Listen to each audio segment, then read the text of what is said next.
భోగి పండుగ అనేది అందరూ జరుపుకునే ఒక ముఖ్యమైన పండుగ. ఆంధ్రులు పెద్ద పండుగగా జరుపుకునే 3 రోజుల సంక్రాంతి పండుగలో మొదటి రోజును భోగి అంటారు. భోగి పండుగ సాధారణంగా జనవరి 13 లేదా జనవరి 14 తేదీలో వస్తుంది.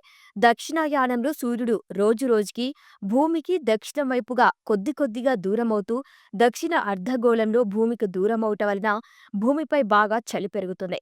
ఈ చలి వాతావరణాన్ని తట్టుకునేందుకు ప్రజలు సెగ కోసం భగభగామంటే చలిమంటలు వేసుకునేవారు. ఉత్తరాయణం ముందు రోజుకి చలి విపరీతంగా పెరగటం, ఈ చలిని తట్టుకునేందుకు భగభగా మండే మంటలు అందరూ వేయటం వలన ఈ రోజుకు భోగి అనే పేరు వచ్చింది. చలికాలంలో అత్యంత చలిగా ఉండే రోజు భోగి. ఈ రోజున అందరూ మంటలు వేసి చలి కాచుకుంటారు. ఈ మంటలనే భోగి మంటలు అంటారు. భోగి మంటలకు ఎక్కువగా తాటాకులను ఉపయోగిస్తారు.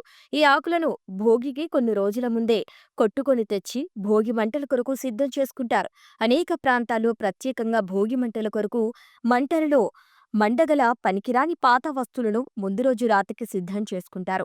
తెల్లవారుజామున సాధారణంగా 3 గంటల నుంచి 5 గంటల మధ్యన ఎవరి ఇంటి ముందు వారు ఈ మంటలు వేయటాన్ని ప్రారంభిస్తారు.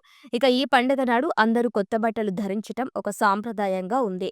తెల్లవారుజామున భోగి మంటల వద్ద చలి కాచుకున్న చిన్న పెద్దలు భోగి మంటల సిగతో కాచుకున్న వేడి నీటితో లేదా మామూలు నీటితో తలస్నానం చేసి కొత్త బట్టలు ధరిస్తారు. భోగి పండగ రోజు పిల్లలపై భోగి పండు పోసి ఆశీర్వదిస్తారు. అందుచేత ఈ పళ్లను భోగిపళ్ళు అంటారు. భోగిపళ్ళ ఆశీర్వాదాన్ని శ్రీమన్నారాయుడి ఆశీస్సులుగా భావిస్తారు. కొన్ని ప్రాంతాల్లో భోగి రోజున రైతులు తమ సాగు భూమికి ఆనవాయితీగా కొంతమేర సాగునీరు పారించి తడిచేస్తారు. ఒక పంట పూర్తయిన తదుపరి మళ్లీ పంట కొరకు సాగు భూమిలో నీరు పారించటాన్ని పులకేయటం అంటారు. ఆనవాయితీగా భోగి రోజున పులకేయటాన్ని భోగి పులక అంటారు.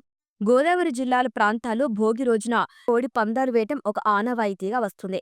పౌరుషానికి ప్రతీకగా ఉండే కోళ్లు పోటీలో ప్రాణాలను పణంగా పెట్టి పోరాడతాయి.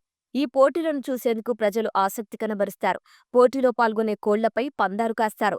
తాహత్తుకు మించి మితిమీరిన పందాలు కాయటం వలన కలిగే అనర్థాల వలన పందాలు కాయటంపై నిషేధాజ్ఞలు ఉన్నాయి. ఇక భోగి రోజున పిల్లలు చాలా ఆనందంగా గాలిపటాలు ఎగరవేస్తారు. వివిధ రకాల గాలిపటాలు తయారు చేసి లేదా కనుక్కొని ఎగరవేయటంలో పోటీ పడుతుంటారు.